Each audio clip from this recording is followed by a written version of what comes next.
quick one before we veer into our conversation. Meaning, sir, Omame Eda for my Madam Teresa Kufo. I will give you a second or minute.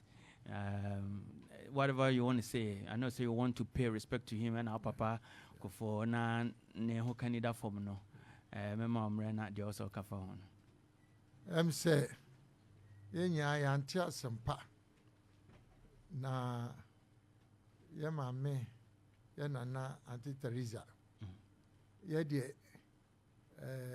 Namse Kumasim Kara and Enina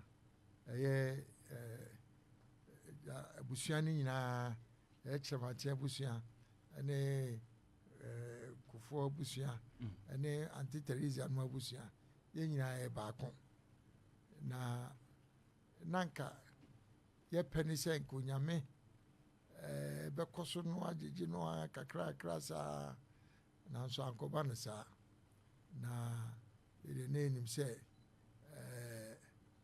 ye tibia no senka ya me be friend kwa nanka nye sese o se na no ho dodo no kakra na yenim se ya me be friend anka be sa abri ti ye betima ka ni se ye ma busuani nyina ka ho ye me nyina ye ho shedding titu ye we are ex-president John Ajikum Kufo ne ma chief na ma Kofi omunyina Edward omunyina yema omunyina shedding na onyame emfa anti Teresa Nekra nsie so wo hwa na oye obatan a nam se era President Kufo how komu politics komu koda detention ko exa sano mani nyina se nanka anti Teresa enye oba pa a onua wa kokudura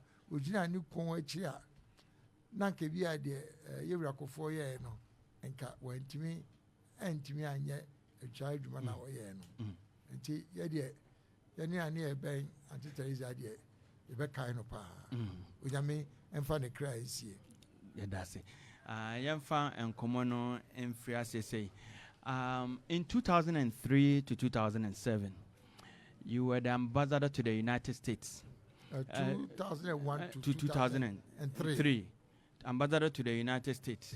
Yes. Why a Minister of Trade and Industry, Presidential Special Initiative, and make us say private sector development there. Boss anima in idea as a synonymous to Alan Kojo Kyerematen.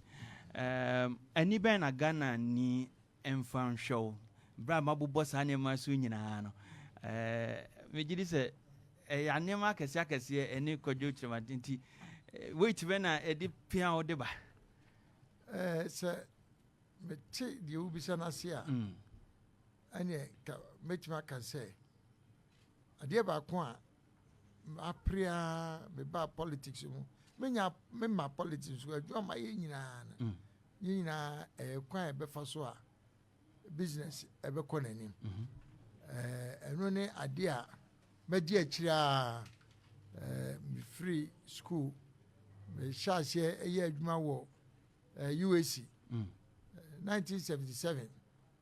Now at the age of 22, now we manager UAC manager. Ewo I say that time Kingsway. Now ewo baby a poku trading. It was no. Ewo doom opposite electricity or. And one I didn't know no mama had to do anything related to. Said the bay I be peja and my business akoso. Na enwa na mijina so a me de kwa kopre banya kwanya kwase da ye maimu. No ne me fapem pa. Obi beka se ufra santimam ha no mo oye this year why minister said them kan nyina na ubai nyina e de pa na timi ye ma santiman.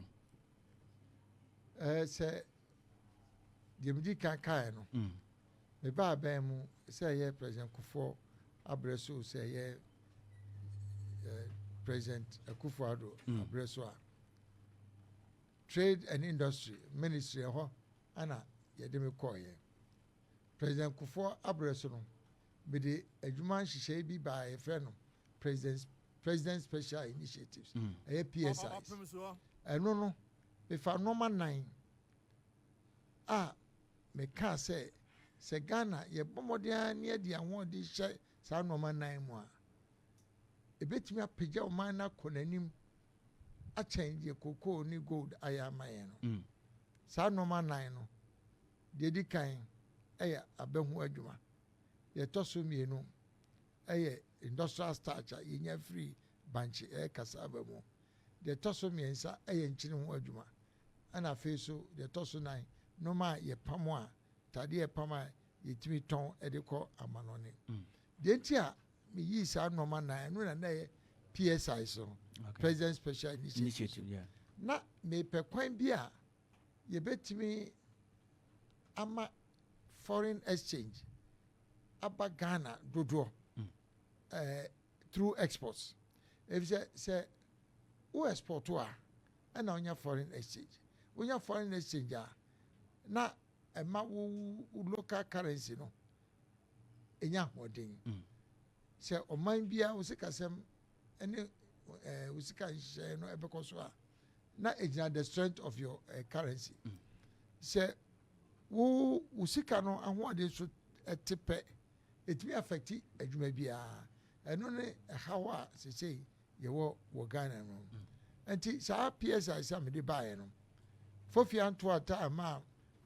NDC for ba mu a ye kwetena fie no a o man to aso no se to aso anka Ghana se nke kwayanim enu akiri President Kufuor the same ministry amekoye me share one district one factory ase for the first time in the history of our country answer be free adwuma mu na se aban aso business for asking ama watimi at the almost 300 factories a team all over the country 296 factories almost 300 factories now we share in Numa sa factories yet me creating employment opportunities yet me creating over 160,000 direct and indirect jobs just within a short period of time. Dear a woman, you bet me export to Amania foreign exchange. The homes are the import to say nam PSI no yet me a local say no.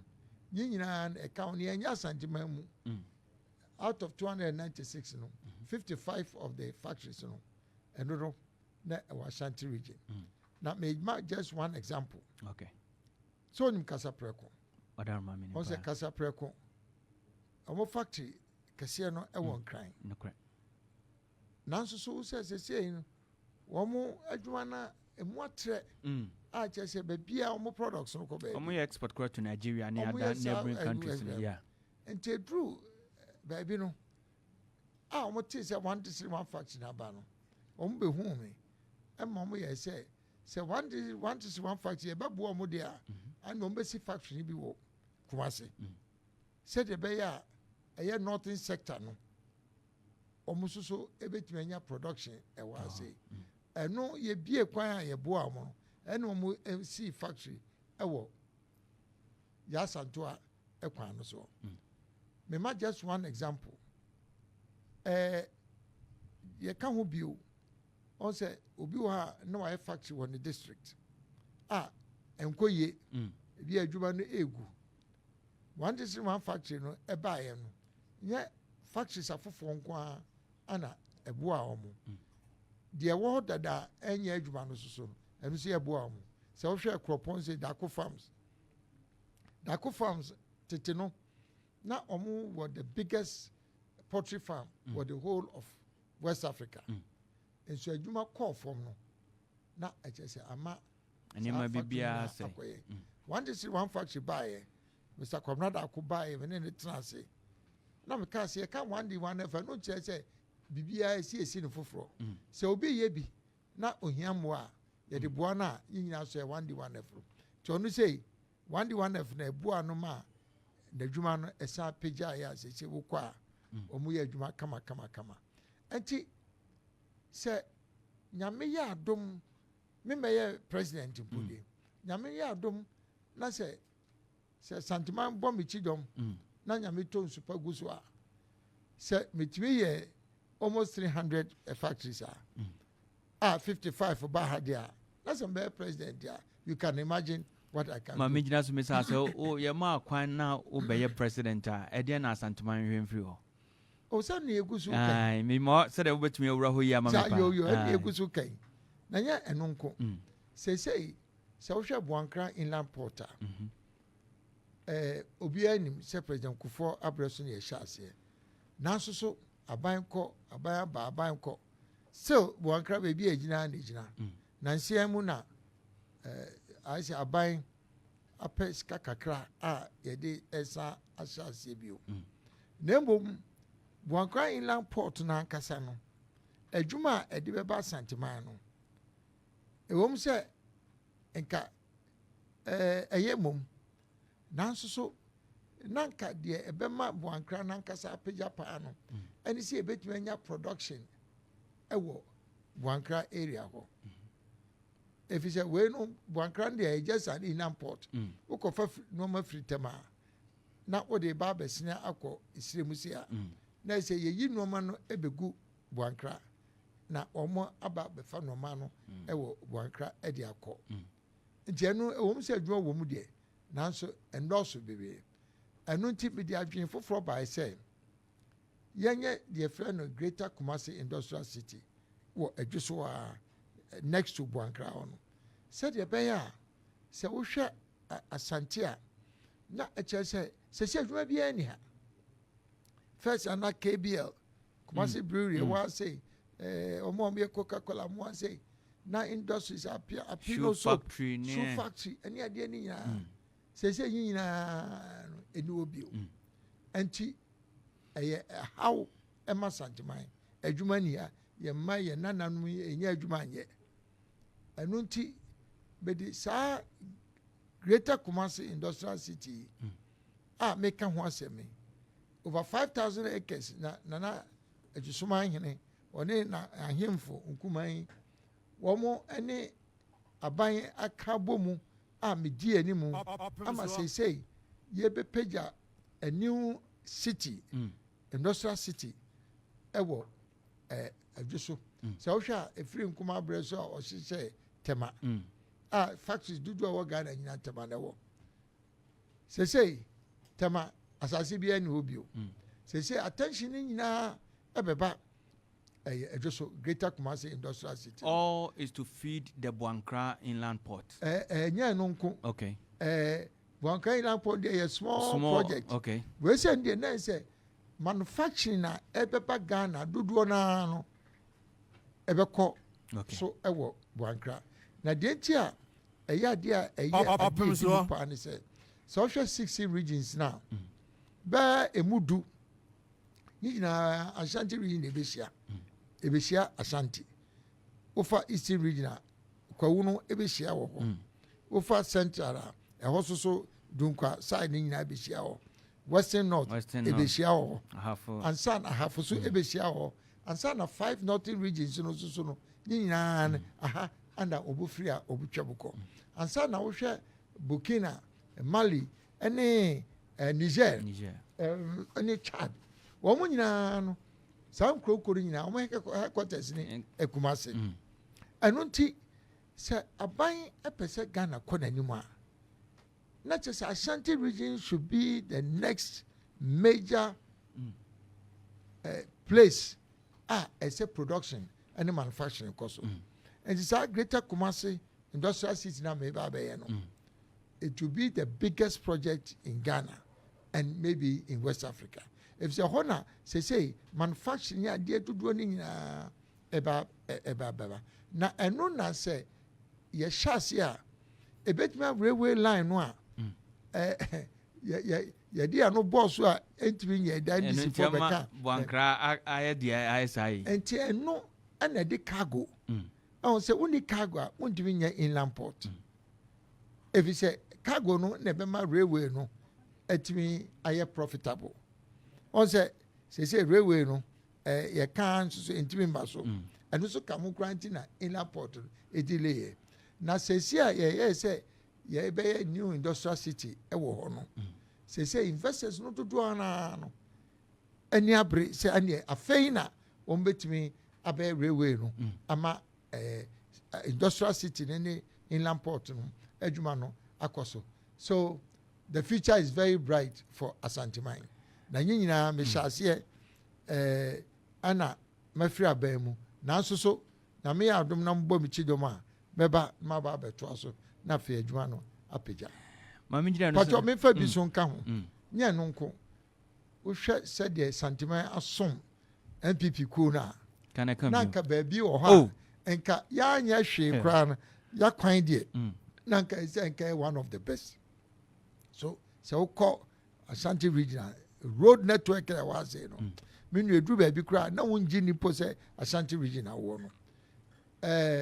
MPP abebi NDC abebi and so to say still state of the roads no is so bad.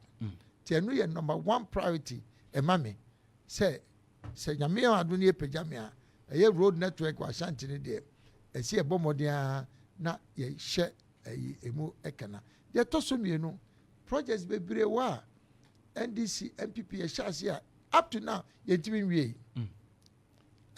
Afari regional hospital ye timi wie military hospital se we aye them say regional hospital and so ye wie and so many children's blocky maternity and maternity and so nyina say the sack akeka no ma bebre sa project nyina ye ntimi nye enti idea priority for me say nyame madom na say mo pejamia sa project nyina and badum ya ye be complete I say say be obi opa de akọ de nya na bro ana say ni wa ba wo anwum krom a odin enya den enyire wo muda mami nyo na mbisa baby aka ko de movement for change Alan wo pillars pa ne sen normal 9 de di kan che o che Ghana for no dodo na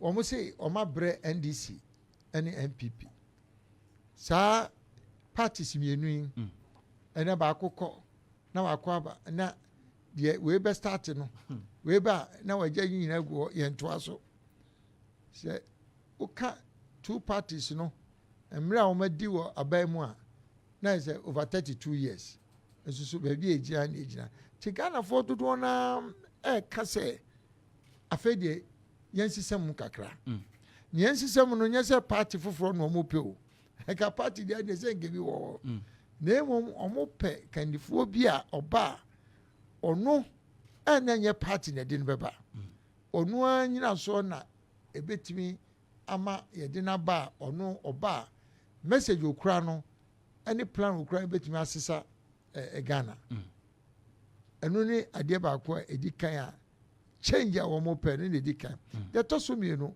uti omo say edu campaign politician ye ba ni abeki kansem no de tumi ni nya ba wie se pe ye ba na se ye hihye policies ni ade na afei wo a enko mu hi eto abama wo no afei ye consult wo mu bio ye tinkran na ye ni a hihye no ma no enu ti na wo hwa time bia no na labor force ye co strike teacher force ye co strike next every say nhihye a efa wo ho no wo mu kra no utumi se ye consult wo mo enu ti ensisa to so mienu a Ghana for hwe ne se afei wo mu pese kwan for so ebu man no wo so ye de wo ka ho bi wo mu pe a government of national unity all inclusive government said de be ya wo mu so adwene kakra wo wo no wo mutimi de aboa nye nyina ka bu mansana ye de hye agu akwan mu enti enu sa movement e ba at the government of national unity and ebeba ye no nko the Ghana for do na kan say omu ahochirem omu ahomu and obi ani wa o dispute that no na sa ahochire na ewo mu no eye NDC na MPP no ye nhye dan hu plan bi a wɔn de egu akwan mu a wɔn ba a ebetumi asesa nnoma ti deɛ Ghana for kan sɛ nanti ɛhɔ yɛ wɔ mu yi plan bɛn na yɛwɔ a yɛbɛtumi ɛde asesa nnoma na ahokyerɛ no yɛasɔ ano kakra ɛno ɛna movement for change yɛsɛ yɛde wɔ plan ɛyɛ Ghana great transformational plan ɛno no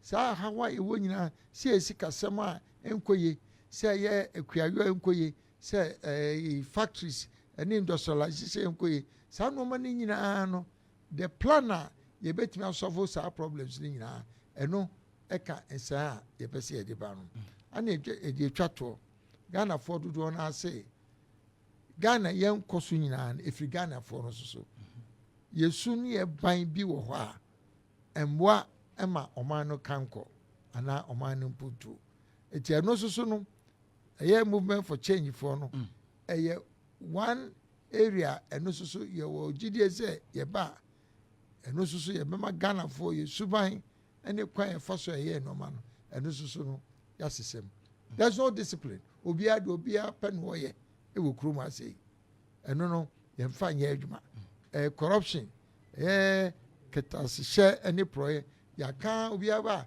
nsesan bi amba mu this time no it must work ɛno nyinaa ka ho Opemsuo change kɔ n'anim sɛ yɛpɛ sɛ afei deɛ sɛ ekuo no amanyɔkuo no yɛ na anyɛ yɛdi a yɛnyi obi a yɛnim sɛ yɛde adwuma no hyɛ ne nsa obɛtumi ayɛ ɛno ne nneɛma nan a change no a yɛreka no ɛgyina so. Alan, wokasa waka GTP Great Transformational Plan. Mepɛ sɛ wode me bɛwura mu kakra yɛnhwɛ ɛkwan a wofa so a wobɛtumi a implement that Great Transformational Plan. Of course, what can about the duopoly in our politics, the MPP and the NDC, and now we're looking at the third force. I'm happy to say we need a new leader or a leader, but not a new political party. But this is the GTP we're talking about. I'm looking at the implementation. How are you going to go about it? GTP, no? Were 15 pillars. Okay. Say, normal, do no say, yeah, a bit from Ghana, and near Danny Bio, and only GTP. No, the decline can be a quite a fast one. Yes, she says, says, they say, Osha, Omwa, a cranoma. I did no. Omo problem pani say nam say sidi ne ntimi ngina ne ntino. Okokra no ma ba. By the time we ton we a o san akokra bia ba no. Na say what the kan abo kadada. Is a sidi no anwode no so tepe. Na eche say ukọ eka mu.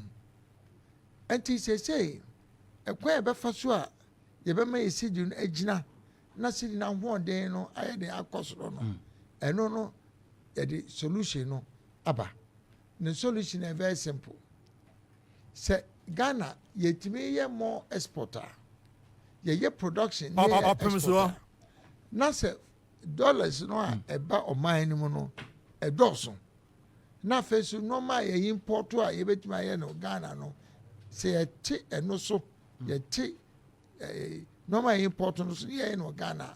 Na say ye nsheda yin foreign exchange to import no madodo na se foreign exchange no does one na e ma sidi no ahoden e kosoro anuti export ye beye no ma ye beye a se ukokra no ma ba duty a wo port no a ye tua no se usika no eso eti ahoden so tia obo se eno no ama utua duty a na che se duty no ekosoro na nhye di beba ni se market rate no 10 cedis to $1 se wokra no ma ye betimi afixe exchange rate no wo port no bi Opemsuo se de be ya munya the same amount of money to say they say wo no enti sa nhye nyina no e de ato paper so a se nyame ya adom de ba enu na ye de ebeye adwuma se ukobo busia wo banka interest rate obedwi bia 35%. Adwuma bɛn na wetumi di ayɛ. Ɛno nso so nhyehyɛ a yɛde bɛba a ɛbɛma interest rate na aba fam. Ebi kura up to be at 10% or below. Zaa nhyehyɛ ne nyinaa no ɛka GTP no. Ti ɛfa sikasɛm a economy ni side ne deɛ. Medium wo gidi say proposals are GTP de no ba no. Say me a chance within maximum 2 to 3 years. We won't say normal besisa completely. Nya nonko industrialization. Obisi digitalization. Na yedi enu say industrialization ena ma adwuma ba. Wokɔ ewiase amamman a wɔn etu mpɔ nyina de ɛma wɔn ɛwɔ nyina so no ɛyɛ ifididwuma ɛyɛ industrialization production. If you produce ɛna wobɛtumi a employ nipa ɛno nti second pillar wɔ GTP no ɛne industrial transformation afei so agriculture ɛno ɛne the most important mɛfa sector sɛ ba yɛnkurase ne ade na baabi a sɛsei agriculture ɛduru no ɛwɔ sɛ planting for food and jobs no yɛ try sɛ yɛbɛpagya agriculture but sɛ wopɛ sɛ agriculture ɛtu mpɔn na ɛkɔ n'anim ɛma ɛgyina paa deɛ a apart from small scale farming no ɛsɛ woyɛ large scale commercial farming so ɛka ho afei so yɛ marketing and distribution of goods no sɛ ebi a obi twa bɔdeɛ ɛwɔ akurase sɛ otwa nka sɛ nka ne boɔ no na nka ɛwɔ fam nanso by the time ɛbɛ abɛduru Kumase no anaa ɛbɛduru Nkran no na transport cost no nko a anaa marketing and distribution no nko a nti na ɛboɔ no cost no bɛyɛ 3-4 times nti ɛno sɛ yɛbɛchange marketing and distribution system for ɛyi nyinaa yɛbɛchange nyinaa ɛna afei so nneɛma bebree wɔ hɔ a ɛnɛ akɔyɛ te sɛ yɛayɛ scientific sɛ ebi a nka seed variety a wobɛyi no sɛ nka ma 1 ton per acre ɛsɛ ɛtumi ɛkɔ wɔ nim ɛnya bɛyɛ 10 tons nneɛma no de bebree but agriculture deɛ no so wɔ ana yɛwɔ other new sectors energy ɛne saa nneɛma no nyinaa ka even sports koraa po ɛka ho ɛne tourism ti GTP ne deɛ ɛyɛ plan bi a sɛ boma afrafrantɔ no chance a Ghana ɛbɛtu akɔ n'anim ɛno nti yɛka sɛ Ghana will rise again no ɔbɔ afrafrantɔ deɛ ade nti na afrafrantɔ ɛmmoa bebrebe nyina afrafrantɔ sɛ wonim ɛkwan afrafrantɔ ɛsi ɛpie ɛba no a na ɛyɛ ahyɛnsodeɛ kɛseɛ ɛma transformation sɛ wohwɛ a the process a ofiri mu ba ɛbɛyɛ ɛwɔ mu sɛ ebi a wofa sɛdeɛ akokɔ afiri kosua ɛde ba ɛbɛyɛ yi no ba wedeɛ ne deɛ bebree kura nim sɛ afrafrantɔ firi wɔ samu ani ɛsɛ deɛ wano aka wo kana ma me afei wadwene kɔ wɔ yi deɛ first busua wɔ school wohwɛ transformation a ɛkɔ throughout the process ɛbɛyɛ afrafrantɔ no a ɛno na ɛma no saa ahyɛnsodeɛ no sɛ wopɛ sɛ wohu real transformation deɛ a look at the process butterfly ɛbɛyɛ what it is bebree te sɛ yɛne wobɛtwetwe nkɔmmɔ no in fact ha yɛ Kumase ha yɛ ofie ɛyɛ amanfo pii nwanwa sɛ Alan Kwadwo Kyerematen from your end ɛne deɛ ɔmu nim no Alan is a founding member of NPP for them to hear say Alan etimi I resign from NPP ɛyɛ ɔmu nwanwa paa of course ɔmu ate bebree nneɛma bi ɔkora ɛkɔ so a ɔmu nsusu sɛ nka ɔsɛ ɛkɔ so na ɔmu bisa sɛ what to make somebody not just ordinary member young executives forum Alan Kroya I have read it elsewhere said Kwadwo may so rest in peace Kwadwo Barredu was a secretary now no you're secretary so people are so surprised Obia, not anybody. Alan Kwadwo Kyerematen resign from MPP. What will make Alan resign from MPP? I mean, him say yes, the other things are uncool, but what will cause Alan to, of course, resign from the MPP? And some bebra, actually, enipa bebre no asona. Yebe pese ubechiri mukakra. The Tiani say. The Tiani say. MPP said the Wawudi Kankaino. A Kobia, Nefruman Yachano Santimine. Oka Hubi. Mekahubi. Aye. 1992, and now what come back was Aye. Obianim role I play were party no any abayi mususu. Now from 1992, many my penny tissues say many contest 3 times. Now normal bebre a course were party no from 2007. Wow kase medin dance ya media tuja. Tisabio nya enyampo se mesa abosu bio. Na mmom no nanka APP no eye ekwan a me fa so a me di sabi onyame nyansa kakra ne nimde kakra odi amame a me pese me di boa Ghana no MPP na nanka me fa so a me di eba boa Ghana na normal na ekoso no na se abloko me ama de me ka me pese me yema Ghana no through MPP no na che say emaso ana me imagine say na Ghana ne pese ye so no MPP ye vehicle se sa vehicle no enya me sa akonya no dia na say nyame ma me ekwan foforo a me fa so a metimi adu Ghana fo no ho no ukotamali ekwan de fa so no uduru ho ye si kwan no a che say ekwan bia no a ubetimi enya kwan ya fa so ya divert a road no enti na se me divert road no na me pe kwan a betimi edi ato me journey so ena me ye no na die tia se no eni se ye nipa wanwan ne se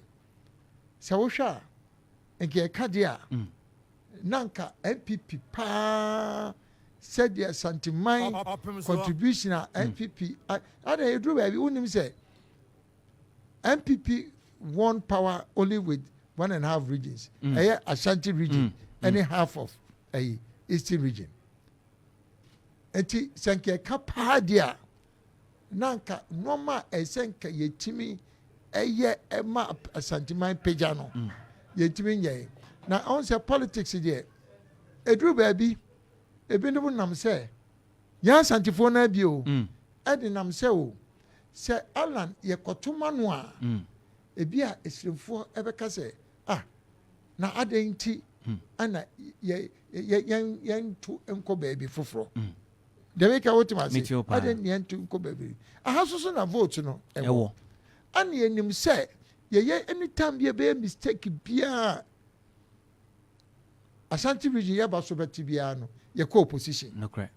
And the records are there to show. The records are there.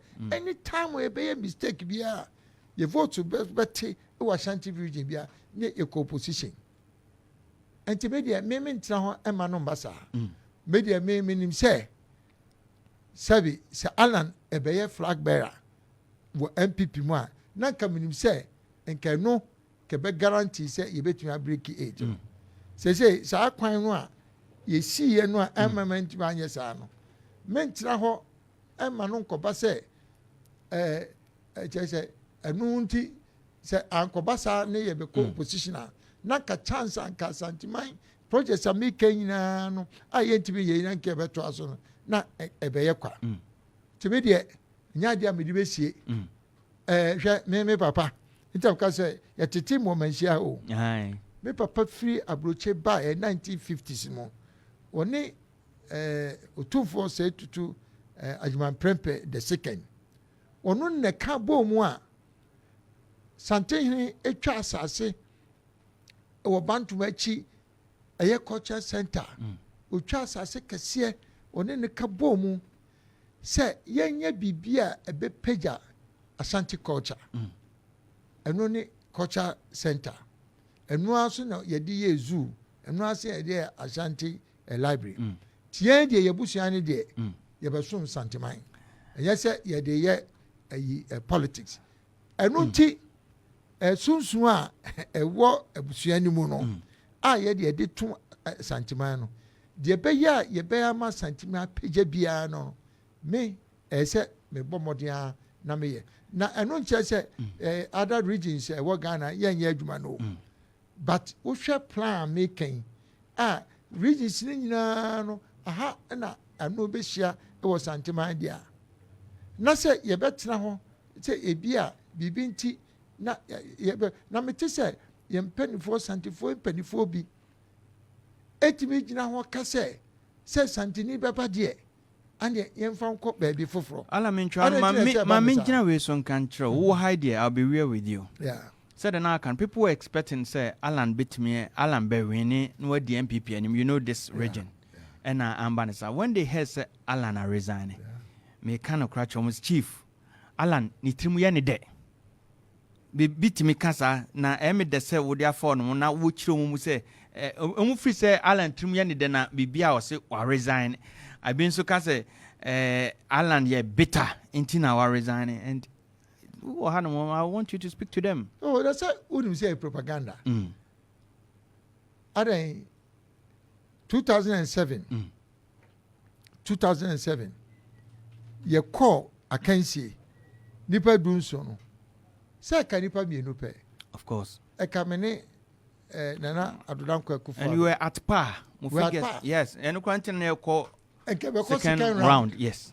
Niana Meka say titia na wo eku no se party ni begu de ono eye panyin chen wo party no enti mabua no no onu mo adikan akọ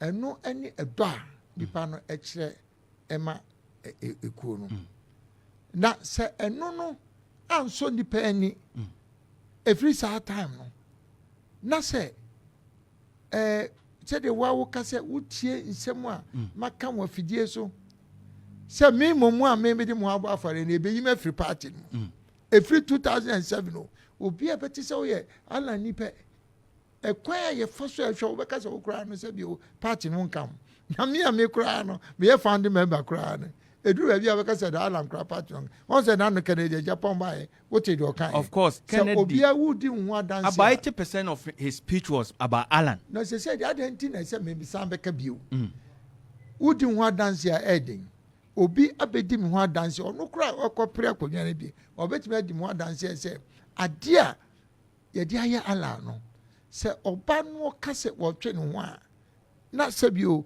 ewo nyina so enti so obeti eje se ala ntrima ne trim ya ndese de na me kura no nkofo kase me kura no bi che wo mudodo na je sa akwai se na wo mu gidi se we pa na ekoso pa na ke ayire se esanka wo kura wo ja ya che but onyame mre ene mrepa bi de make sense so no say sa vehicle no na nka de me call me destination no say yes e ma me ntra car mu bi e dia foforo adan say car foforo ai ana me kwa makwa tinem na mnim say onyame nti car no edi mbeduru ba bia me call but the nti ana me ka you say on say Ashanti region say wohwe kwaya ye faso a yetimi ene nipa dodo na atena ene sabio se ye wo amraga yo fantini town bebia ye wo bi e wo hase enti ye do nipa ana ema tabia no yetimi je ahoho nanso eduru ba bia na ye ni ankasa no ye no ye ho enti eduru ba bia obitimi ka asem no ya se aden sie aden tin sie sande ma yibia santini ane de ma kan ni enye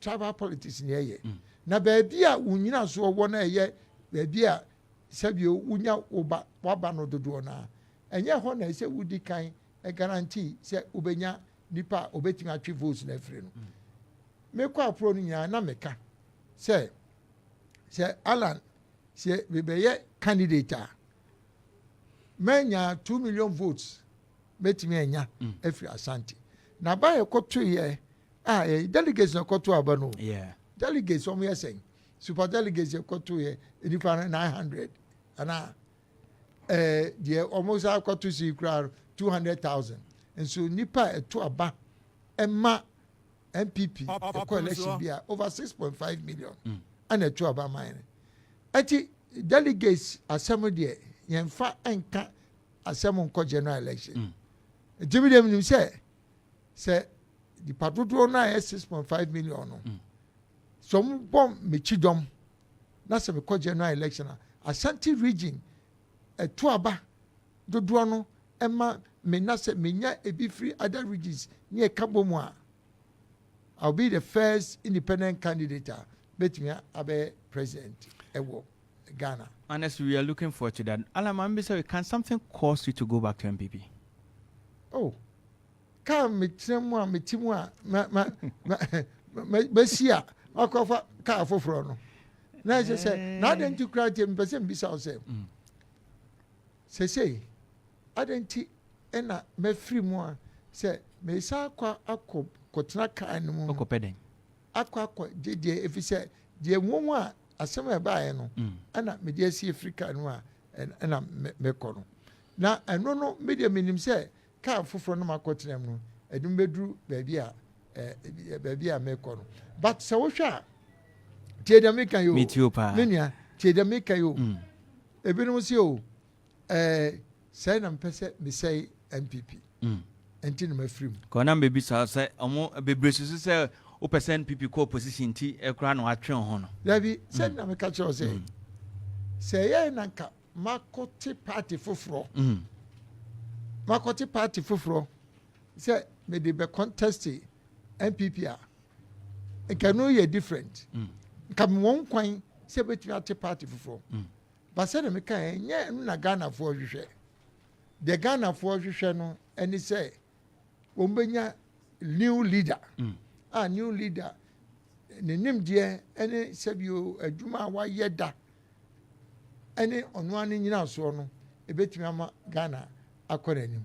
And he so be teacher no so, may the year I say MPP. Now, I not generally say, W. I didn't may ye be keke. Daddy, may ye said ye. Makwa win the general election. Now, many say, Unyamisu a coming home.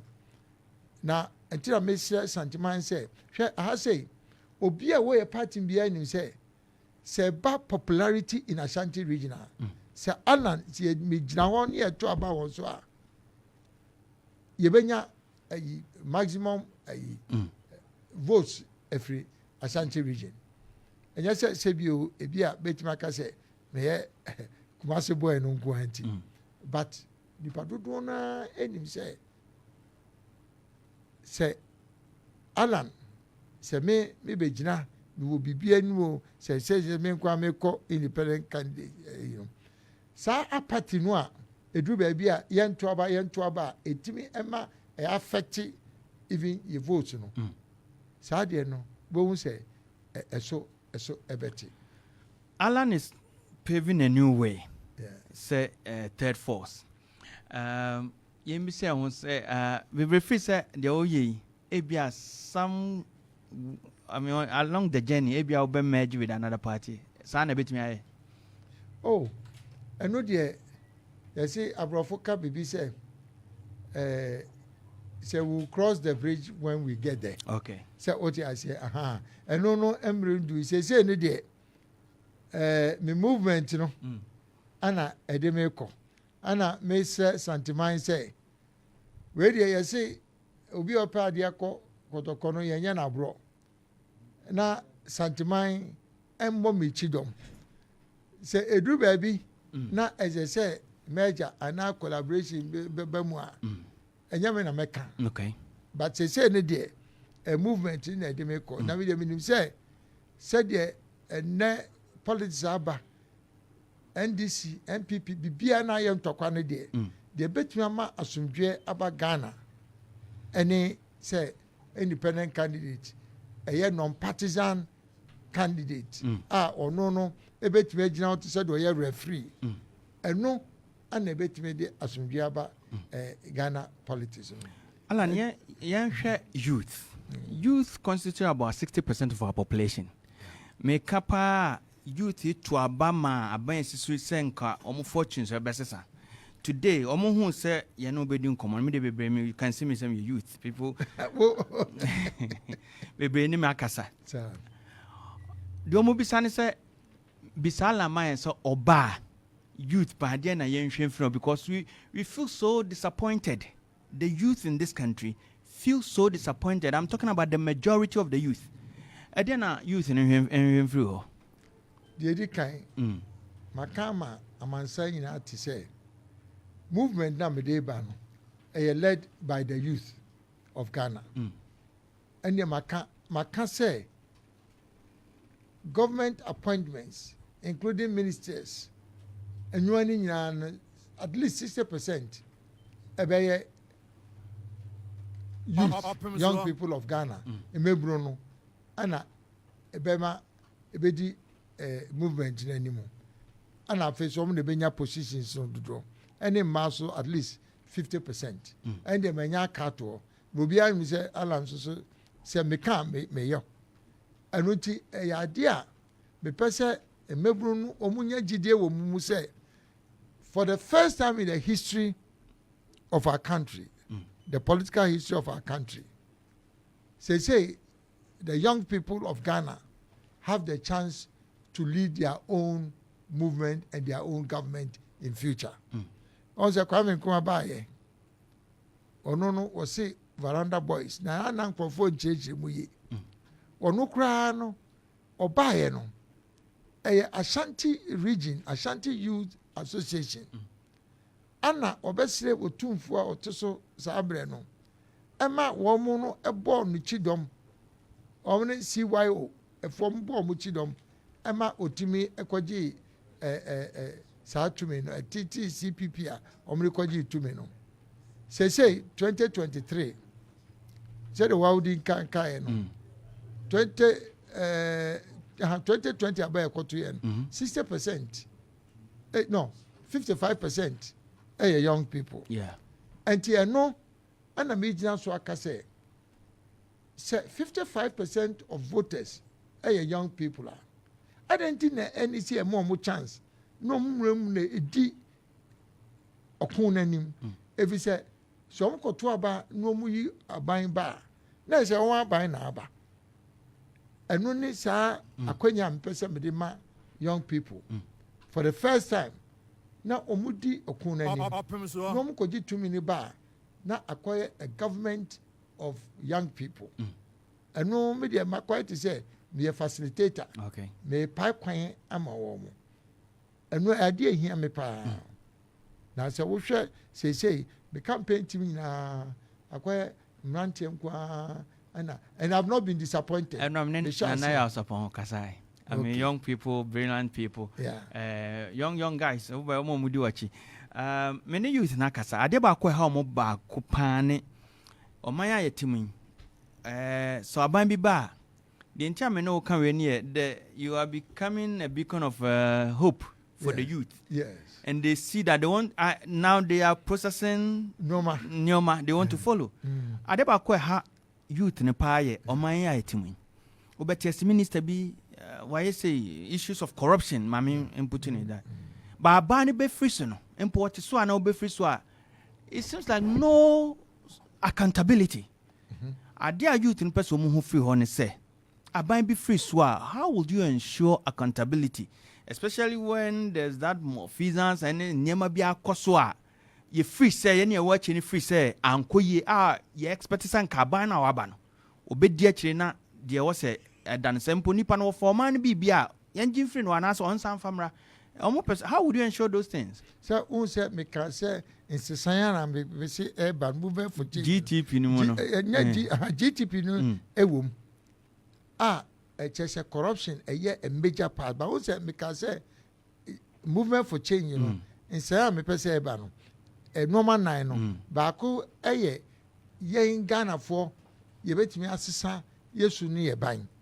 Na eno na se uko papa mu a ubehu se saade na ebinu tumi bokro no na yomo fomu di na se aban foforo beba na se de ebu ani agusu no it will be a thing of the past.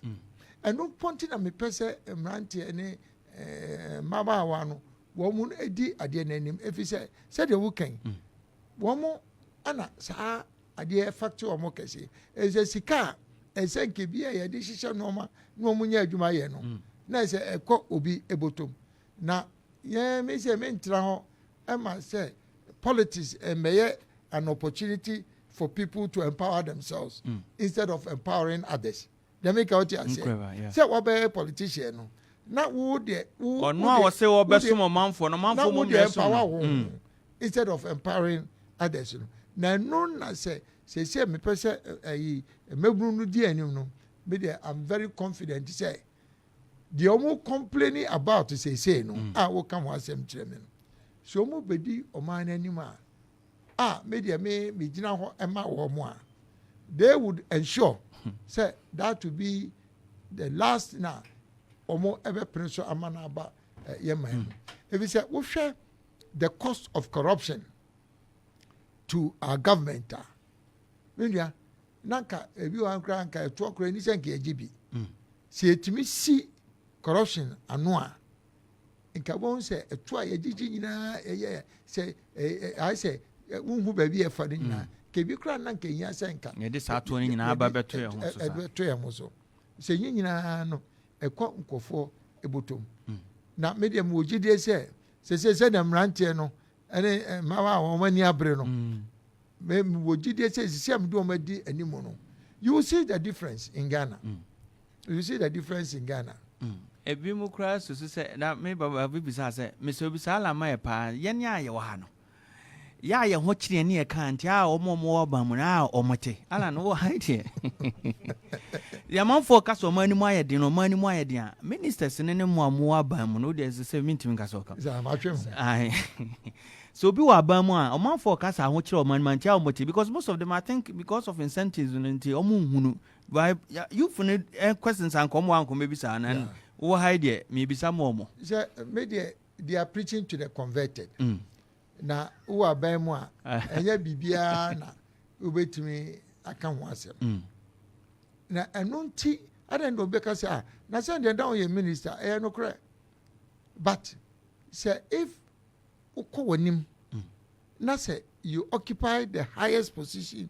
in government ensisanye bia say o man bia no obetimi agina so amanaba that's the difference if you be ka say o na ne ti say de wo kan na say nyane e kan de hu ana say hu ye hu sensa bi beba wo as one person untimi mfa sansan no emba na mum say onyame ma opportunity na wo bedi animu a na say o make sure say sansan no ebeba but na make case asem so say a youth led government I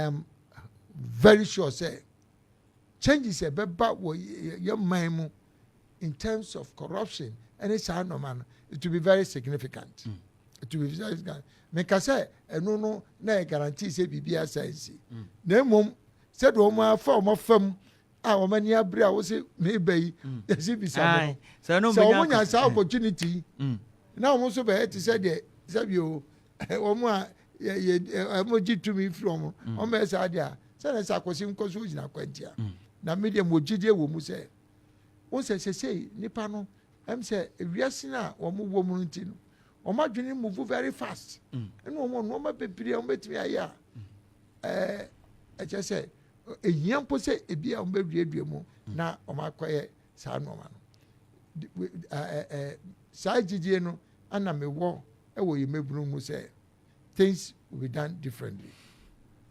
Alan me pese bia mre ni ntime gya okakra na ansa na bekọ no ba bia ogina de me ka say ha ne twa funuma amonyo kra ne ugani ni nyina santeman ha na wo ani manhia so so me ka brase ho so me ka brase ho ese amamre ne amane no kra de me den chief no ye de me to chief atakwasi no ye abrase ne ti me suma himfie so me ka brase ho nti babia wugina asantuma etio wo Opemsuo kumasema etio Ghana metio ede na adijan the betima kan say we nya tribal politics and ye okay na me de me pese santefo ana ye mai asante sem ehia yen efi se wodi kuoba ye nanam mo edi o magapade eni ade asom party no ɛsɛ nka party no yɛte aseɛ sɛ yɛka ho paa ana party no ɛde baeɛ ana atintim wɔ ha na ɛyɛ me ya sɛ ɛnnɛ yɛka dankwa buzia domo dankwa buzia domo emu deɛ na wate sɛ ɛyɛ sanje ayi buzia sɛ ofi bron ana asɛm ti ne baeɛ a ɔno no yɛ nana no ka sɛ ɔmbɛdi ekuo n'anum ɛbaafo akoto no a dankwa ɔkyini ana domo soso efiri esiem na party a yɛ nanam nom adi wɔn mu dwetire bu a ɛma no hyɛ aseɛ na sɛ tradition yɛ deɛ yɛnka ho anaa mɛboa yɛnka ho anaa mɛboa nia ayi me wɔfa kwamrapie ɛyɛ Victor Osu menti sɛ yɛkuo no mu na mewɔ mu no mante da se yɛbɔ yɛka MPP ho asɛm yɛbɔ Victor Osu din da adɛnti adansantefoɔ problem bɛn paa ana ayɛ sɛ wɔm nti a ɛku a yɛnananom akyekyere na afei deɛ asɛ deɛ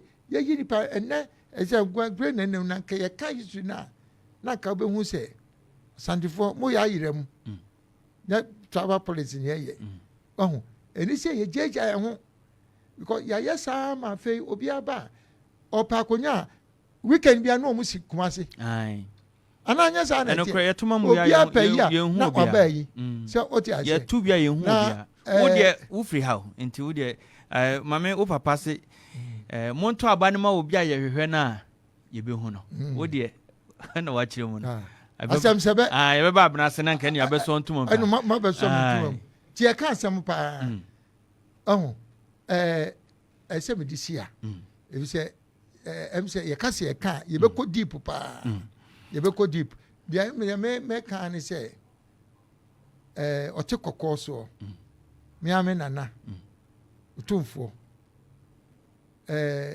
onyame nhyira no sɛ wohwɛ a nyansa ne adwene onyame de ama no a wɔbɛkyerɛ akonnwa nso ɛkwan a ɔfa so a ɔhyehyɛ ne nneɛma wɔn sɛ ɛbaa sɛ King Charles yɛde ne si so a yɛfrɛfrɛ amamman president ne adeɛ nyinaa wohu the prominence a onyaayɛ wohu ɛno nti si yɛka santiman a sɛbi otumfoɔ da ano no ɛsɛ yɛhu yɛ value ne yɛ worth ɛduru wohu sɛ wahu one and only yes His Royal Majesty amamman akɛseɛ ne wɔn royalty ne wɔn di ayi nyinaa monarchs nyinaa wohu special attention a yɛde ma ano sɛ wɔn deɛ mekyɛ no ɛno nti ɛsi ɛsrɛ onyame nhyira onyame ahyira no dada na mmom yɛsɛ onyame sɛ ɔnkɔ so a nhyira no